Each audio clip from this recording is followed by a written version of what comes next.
məclisini açıq elan edirəm. Biz razılaşdıq ki, məclisi bütün başqa iclaslarımız kimi ənənə üzrə himni özünüz oxumaqla açıq elan edirəm. Cümlə hazırız, səndən ötürü qan tökməyə cümlə qadiriz.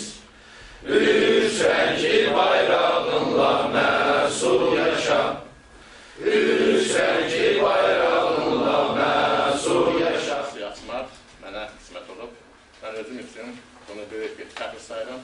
Təsəvvür edirəm ki, Azərbaycanda yeni bir hərəkatın əsası başlanıb. Bu hərəkatın ilk məclisi uğurlu, xeyirli olacaq inşallah. Sağ olun. Hərəkatının 5000-dən çox üzvü Qarabağ şəhid olub. Və ondan sonra da xeyli şəhidlərimiz var, 20 yanvar şəhidlərimiz də var və s. Ona görə etiraz eləməzsə, biz hələ şəhid olmuş, itirdiyimiz bütün insanların xatirəsini bir dəqiqəlik sayıqı duruşu edərik. Siyasi iqlim elədir ki, açıq siyasi müstəvidə konkret olaraq mübarizə aparmaq, fikir söyləmək, əhali ilə birbaşa qurmaq olduqca çətindir. Ona görə ki, bizim bütün çıxışlarımızın hamısına məhdudiyyətlər qoyulur. Hansı məhdudiyyəti qoyulur? Bu məhdudiyyətlər nədən ibarətdir? Bu məhdudiyyətdə ilk əvvəl onu demək lazımdır ki, ölkədə kütləvi tədbirlər keçirilməsinə imkan verilmir. Kütləvi tədbirlər keçirən qüvvələrin və fəallar hal-hazırda həbsdədirlər. Yenə də daimi olaraq 10 ildən artıqdır ki, Azərbaycanın ictimai səhnəsində siyasi məhbuslar məsələsi aktuallığını qoruyub, dırmaq arasında aktuallığını qoruyub, saxlayıb, faktiki olaraq bu bizim üçün çox əziyyətli bir haldır ki, Azərbaycan xalqının 20-ci əsrin astanasında elə bir vəziyyətə salıblar ki, siyasi məhbus məsələsi Azərbaycanda aydın bir hala çevrilir. Biz mütləq bunun qarşısını almalıyıq. Digər tərəfdən isə bizə imkan verilmir ki, televiziyalarda, kütləvi informasiya vasitələrində istənilən qədər, yetərin qədər öz potensialımızı göstərək, orada çıxışlar eləyək, proqramlarımızı açıqlayaq, əhali ilə təmasda olaq. Ən yaxşı təmas odur ki, mitinglər, açıq mitinglər keçirlər, buna dediyim kimi imkan verilmir. Ölkədə belə bir vəziyyətdir ki, ölkə çoxlu küllü miqdarda pul yağır. Yəni, Azərbaycan neftdən asılı olan, qazdan asılı olan, enerji resurslarından asılı olan bir ölkədir. Bunu hamı bilir, bunu hamıya bəyandır. Amma çox təəssüflər olsun ki, müstəqilliğimiz ilk illərində bizim xalqımız gözləyirdi ki, deməli, ilahinin bizə verdiyi bu sərvətlərdən biz yararlana biləcəyik. Pozitiv şəkildə yararlana biləcəyik. Ondan maksimal şəkildə vətənimizin, xalqımızın inkişafında istifadə edəcəyik. Digər tərəfdən isə o zaman bilirsiniz ki, indi də var, Qarabağ problemi vardı, Qarabağda döyüşlər gedirdi. Biz hesablayırdıq ki, bizim vətənimiz bu resurslardan yəni hər birimiz istifadə edib, gözəl, demokratik, müasir standartlara uyğun olan ölkədə yaşayan vətəndaşlar yetişdirəcəyik. Dövlətimizin vəziyyəti belə olmayacaq. Yəni, dövlət vətəndaş arasında qarşı durma olmayacaq. Dövlət aparatına ictimai nəzarət olacaq. Amma çox təəssüflər olsun ki, bunların heç olmadı. Dövlət aparatından sadəcə olaraq bu gündən hansı formada istifadə olunur? Ölkə gəlirlər gəlir, o gəlirlər xalq arasında bölünmür, paylanmır. Sadəcə olaraq demək olar ki, müxtəlif formalarda bunlar Azərbaycan xalqının uzaqda olan bir hadisələr kimi qiymətləndirilməlidir ki, elə paralel dünya yaranır. Hakimiyyət strukturları bir istiqamətdə gedir, xalqdan isə onların, xalq isə digər istiqamətdə. Yəni, aşağılarla yuxarılar arasında böyük üstün yaranır. Bunu da demək lazımdır ki, bu siyasi müstəvidə belə bir vəziyyət yaradır ki, deməli, Azərbaycan xalqı belə hiss edir, özünü bir yad ölkədə hiss edir. Yad ölkədə hiss edildiyinə görə onun iki dənə çıxış yolu var. Ya ölkəni tərk eləmək, ya da etiraz eləmək. Ki, Azərbaycan cəmiyyətdə ciddi dəyişikliklər arxasındadır. Həm MDB ərazisində baş verən proseslər, həm bundan bir qədər öncə Ərəb ölkələrində baş verən proseslər bir məsələni ortaya qoydu ki, cəmiyyətdə bir yəqinlik yaratır ki, artıq hər hansı bir ölkədə ayrılıqda avtoritar bir rejimi qoruyub saxlamaq mümkün olmur. Dünya elə bir inkişaf mərhələsinə gəlib ki, hansısa bir avtoritar dövlətin olması, cəmiyyətin inkişafına, dünyanın inkişafına, dünyadakı azad ticarətin, azad iqtisadiyyətin, normal dövlətlər arası münasibətlərin formalaşmasına imkan verir. Və bu məsələ artıq Azərbaycanda da öz ilkin təsirlərini göstərməlidir. Azərbaycan cəmiyyətində də Ərəb dalğasından sonra, MDB-də baş verən prosesdən sonra bir canlanma müşahid olunur və bu canlanmanın da hansı nəticə ilə yekunlaşacağı daha çox hər bir cəmiyyətin öz səviyyəsindən asılıdır. Proseslər, dalğalar gələndə o dalğadan o proseslərdən hər bir cəmiyyət öz səviyyəsinə uyğun şəkildə yararlana bilir. Məsələn, ötən əsrdə gördünüz ki, 18-20-ci illərdə tutaq ki, çarizmin çökməsi nəticəsində tutaq ki, Finlandiya ayrıca bir dövlət kimi özünü qura bildi və normal bir cəmiyyət kimi ortaya çıxardı. Ötən əsrin sonlarında tutaq ki, bu Serinin sübutundan sonra Pribaltikaya görürsünüz ki, tədricən individual məkanına uzaqlaşa bildilər və onlar çox asanlıqla Avropa Birliyinə inteqrasiya olunurlar və onlar həm yaşayış səviyyəsinə görə, həm digər göstəricilərə görə artıq Avropanın bizim qibtə elədiyimiz dövlətlərindən bir sıradadır. Yəni, bunu deməkdə məqsədim odur ki, hər bir ölkə bu və ya digər prosesdən öz imkanları, öz qabiliyyəti qədər yararlana bilir. Bu dalğadan da hansı ölkənin nə dərəcə yararlanacağı ondan asılıdır, özünün səviyyəsinə asılıdır. Görürsünüz ki, avtoritar rejimlərin çökülüşləri özündən bir sıra problemlər gətirir. Məsəl üçün, bir sıra ölkələrində bugün olanlar mı yaxşıdır, yoxsa bir qədər əvvəl avtoritar rejimlər dövründəki o sabit avtoritar rejim mi yaxşıydı məsələsi arasında müxtəlif fikirlər səslənir. Ona görə biz demokratik cəmiyyət uğruna müqavimət hərəkatı olaraq qarşımızda əsas məqsəd onu qoymuşdur ki, bu hərəkət yarananda bu proseslərdən, bu baş verən dünyadakı dəyişikliklərdən mümkün qədər Azərbaycan cəmiyyətində də normal, demokratik bir hakimiyyət dəyişikliyi, normal bir hakimiyyətin qurulması üçün istifadə edir. Gündən sonra inşallah il axır çərşənbədir və çərşənbəniz, Novruzunuz mübarək olsun deyirəm. İliniz millətimiz üçün, dövlətimiz üçün xeyirli uğurlu il olsun. Kim möcüzə gözləyirsə, möcüzəni özündən gözləməlidir.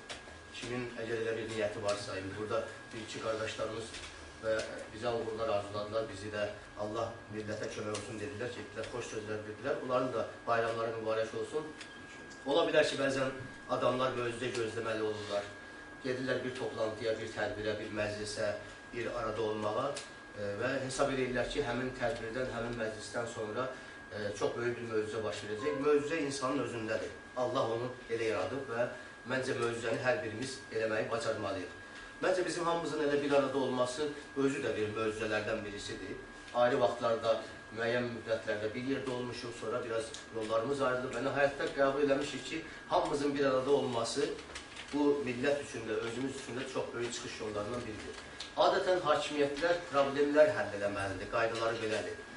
Məndən öncə danışanlar, təşəkkür edirəm, əhatəli danışırlar. Mən sadəcə olaraq ümumi danışmaq istəyirəm ki, həm də çalışacağım ki, Qulam Hüseyin bəy mənə reglament xatırladığına qədər mən çıxışımı yekunlaşdırım. Və problem yaratmağa borclu olan, üzr istəyirəm, problem həll etməyə borclu olan hakimiyyət özü problem yaratmaqdadır Azərbaycanda. Və nəinki özü problem yaratmaqdadır, həm də özü də problemə çevrilməkdədir. Fikir verin ki, insanlığın, vətəndaşının təhlükəsini təmin eləməyə borclu olan hökumət özü hətta özünün elektron təhlükəsizliyini təmin edə bilmir. Özünün saytını qoruya bilmir. Hava sərhəddini qoruya bilmir, su sərhəddini qoruya bilmir, vətəndaşını qoruya bilmir və yaxud onu qorumalı olan şəxsi, komandanı aradan götürür. Və qonşularına çox böyük bu və ya digər dərəcədə balanslaşdırılmış siyasət yürütmək istəyir. İstər şimal qonşusuna, istər cənub qonşusuna və s. Sonra da bəlli olur ki, qonşuluq nədir, hakimiyyət nədir, daxili siyasət nədir, diplomatiya nədir, dövlətçilik nədir, dövlətçilik psixologiyası nədir, bunları bilmirlər. Bunlar hesab edirlər ki, elə Axundov demişkən də Kamal, yəni ağıl ata kürkü deyil ki, valideynindən övlada çatsın deyə. Amma bunlar elə hesab edirlər, elə hakimiyyət varislik olaraq çatdığı kimi elə qalan məsələlər də güya irsi olaraq keçiriləcək və s. belə olacaq. Çox çıxılmaz bir vəziyyətdir Azərbaycanda və bunu hər kəs bilir. Azərbaycanın bir sıra rayonlarında olmuşam. Elə gecə qayıtmışam, Mingəçevirdə olmuşam, Ağsuda olmuşam dostlarla bir yerdə, Kürdəmirdə olmuşuq, Yevlaxda olmuşuq, Şəmkirdə olmuşuq, Tovuzda olmuşuq, Qazaxda olmuşuq və bir müşavirə də keçirmişik bu 3 gün ərzində, bir zona müşavirəsi də keçirmişik və Gədəbəydən də nümayəndələrimiz orada iştirak edib öz partiyamızın. Burada sizin gördüyünüz, bizim gördüklərimizin şahidi olmuşuq. Qeyri-adi bir şey yoxdur və hər kəs də rayonlarda baş verən vəziyyəti bilir, hər şeyi bilir. Amma həm də nə qəribəliklər var. Mart ayının 1-dən etibarən Azərbaycan hakimiyyəti, Azərbaycan icra orqanları dəyişməkdədir.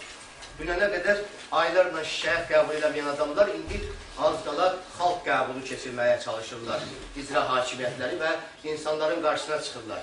dünənə qədər insanları təhqir edənlərin özlərinə cəza verməli olan orqan, icra orqanına cəza verməli olanlar, onları buraxırlar və Vəzir icra başçısı indi Londondadır, övladlarının yanına gedib və s. Hər halda belə yazırlar, bilmirəm də nəzdə doğrudur, onu istintaq orqanları bilər. Amma orada baş verənlərdə iştirak edən insanları bir-bir toparlayırlar və soruşurlar ki, telefonda nə danışmışdın, nəyi neynəmişdin və s. Bu hakimiyyət heç nəyə hazır deyil. Nə Qarabağı azad eləməyə hazırdır, nə təhsildə problem həll eləməyə hazırdır, nə səhiyyədə problem həll eləməyə hazırdır. Bu hakimiyyət özü bütün sahələr üzrə bir problemdir. Və bu problemləri aradan qaldırmağın yolunu biz belə tapdıq ki, bir hərəkatda birləşək və bircə bunları hansı yolla etmək mümkündürsə onu edək. Yəni, islahatlar yolu ilə eləmək mümkündürsə edək. İslahatlarla mümkün deyil. Ona görə ki, ona dədələrimiz çoxdan deyirlər, bir xoş ad deyirlər, amma naxoş, Allahın xoşuna gəlməyən bir heyvanın adı ilə deyirlər ki, nə ilə, nə darıdan çıxmaz. Və yəni, bu islahatla bu mümkün deyil. Nə üçün öyle ki, islahatın axımahiyyətini bilmirlər. Nətər islahat edəcəklər ki, korrupsiya ilə islahat keçirəcəklər, deyəcəklər, pul verəcəklər, islahat keçirək. Məhkəmələrdə islahat keçirəcəklər, necə keçirəcəklər ki, məhkəmələrdə hər kəs bilir ki, vəziyyət necədir və hansı işlər görülür. Və yaxud deyək ki, hansı kadrla keçirdəcəklər o islahatları, o kadrlarla ki, Təhsil Naziri özü deyirdi ki, saxta diplomlarla qarşı mübarizə aparıram filan, hansısa bir özəl universitetləri bağlayırdı və günləri bir gün özü bəyan elədi ki, sən demə, Nazirliyin özündə 70'ə qədər saxta diplomla işləyən adam varmış. Güya sizlər və yaxud bizlər onu təyin eləmişdik. Və yaxud bu korrupsioner insanlar var, məmurlar var, onları biz bəyəm təyin eləmişik, yoxsa axşamlar onlar bizə hesabat verirlər, bizə təqdim edirlər toparladıqlarının gün ərzində. Yəni, bunlarla bu islahatı etmək mümkün deyil. Və yaxud deyək ki, icra hakimiyyətləri, bugün icra orqanları, bütün nazirliklər və sərlər işlədikləri və yaxud dedikləri, tələb elədikləri məsələlər var ki, bunları yerinə yetirmək gücündə də deyirlər, özləri də deyirlər. Bunlara sifariş verirlər ki, bu deyilsin və saygılar olsun. Bu günə qədər Qubanın icra başçısının haqqında sərəncam yoxdur. Qubalıları təhqir edən haqqında sərəncam yoxdur bu günə qədər. Onun işdən azad olunmaz sərəncamı yoxdur. Bir gün görərlər Qubalılar ki, elə o gəldi təzdən oturduğu yerində. Nə üçün onun işdən azad olunmuyor? Deyirlər ki, elə gəzməyə getmişdi, ezamiyyətdə idi. Adını da qoyurlar ki, istefa verirlər. İcra orqanları istefa verə bilməz, təyin olunanlar. Və yaxud istefa verəcəksə, kim onu təyin edibsə, hansı orqan, hansı struktur onu təyin edibsə, onun qarşısında yalnız istefa verə bilər. Yəni, Azərbaycanda bir hüquqi nihilizmlə bərabər, həm də çox böyük bir savadsızlıq hökm sürməkdədir və təəssüflər olsun ki, bütün bunların hamısı baş verənlər özdə 2012-ci ildə baş verir və s. Və yaxud deyək ki, bir icra başçısı, onsuz da bütün icra başçıları özlərini belə apardılar və öz olduqları regionda şərəfsizcəsinə belə ifadə işlədirlər ki, bu bölgədə kişi yoxdur. Bu Azərbaycanı qana sürüşləyir. Bu Azərbaycanda Qubada baş verənlərdən daha böyük gözləntilərdən xəbər verir. Daha bundan sonra artıq başqa məsələlər, addımlar ola bilər, buna deyir. Və yaxud bunlar niyə bunu deyə bilirlər? Ona görə ki, bir rayonda əgər bir icra başçısı bunu deyə bilirsə, elə bütün respublikada bunu deyə bilənlər var da. Hər kəs öz strukturunda bunu deyir, özündə bu cür aparır. Nazirlər özlərini bu cür aparırlar, bütün strukturlar haqqında belə deyirlər. O cümlədən prezident administrasiyası da özünü belə aparır. Və bütövlükdə yəni bizim hamımızı təhqir edir. Bütün bunlardan çıxış yolu var və bu çıxış yolunu biz hesab edirik ki, biz bircə fəaliyyətdə tapmışıq və bu çıxış yolunu bu hərəkatda tapmışıq və hesab edirik ki, hərəkatın qarşısında duran ən mühüm vəzifə bütövlükdə baş verənlərə, baş verməmişdən də öncə bizim hazırlığımızın olmasını ispat eləmək və ona hazır olmaq. Məsələn, yoxdursa, onda mən Demokratik Cəmiyyət uğruna müqavimət hərəkatının məclisinin, ilk məclisinin iclasını bağlı elan edirəm. Sağ olun, minnətlər amalıyım.